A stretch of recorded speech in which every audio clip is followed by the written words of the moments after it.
masithokoze magobhamana umhlaba ubingelelayo kusebuyena sithole phansi la emnambithi lapho isibhizi khona ngekhubalo sisiza khona abantu. Ungaphuthelwa ke njalo ngamasonto uyangithola esontweni uma ufuna location uzofona kule number u071 091 8576 lapho khona esokulayela ukuthi iliphi lesonto lesobe sikulona lapho esihlezi khona njalo ngesonto ulesithathu ntambama ulesihlanu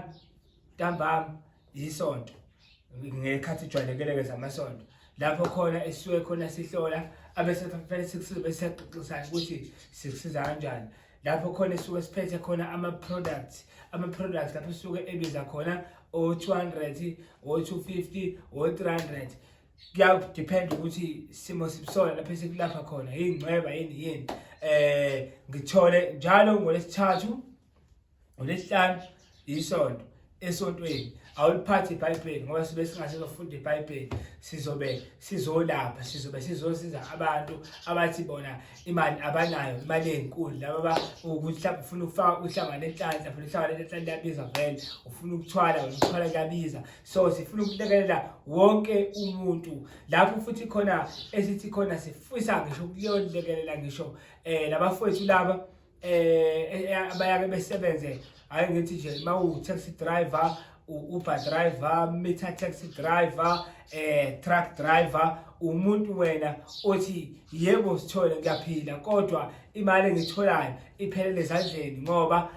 isuke incane kakhulu and futhi nginomndeni ekufanele ngilekelele. So thina sithi woza sihlale phansi sikhulume sikulekelele, woza sihlale phansi sikhulume sikulekelele ngoba inkunzi isematholeni. Asizaleli njalo bafowethu siphinde futhi sithi njalo ngamasonto lawo esobe sinawo kulemndeni njalo emibili kufanele sizakale mahala. Isizakala kanjani ke mahala lapho khona esobe sithengela khona idrosa leyo mndeni leyo mhlawumbe sibathengela ukudla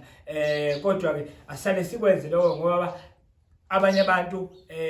seba kahle ngathini yonke into bayenza ngomoya siyayistandela leqala ngempela nalidinga usizo lapho ngempela bese ke siyakwazi ukuthi sisondele sinilekeleleke asiloku sisizane njalo bakwethu ngoba asiphiwanga ngokufana amandla ethu awafani. Izobonana njalo ke ngamasonto ke lawo eswabalile ulesithathu ulesihlanu isonto lapho khona sobe profita mahala abese senze njani masifanele sikulaphe mhlawumbe sobe siphethe vele ama products ke athile nayo ama products lawo athile ayobe wo 200 o 250 o 300 o 500 kuyadependa leyo product leyo lozokuyithatha izobe ibiza kanjani kodwa inhloso ukulekelela abantu abaphile isizwe asiphile kulungile.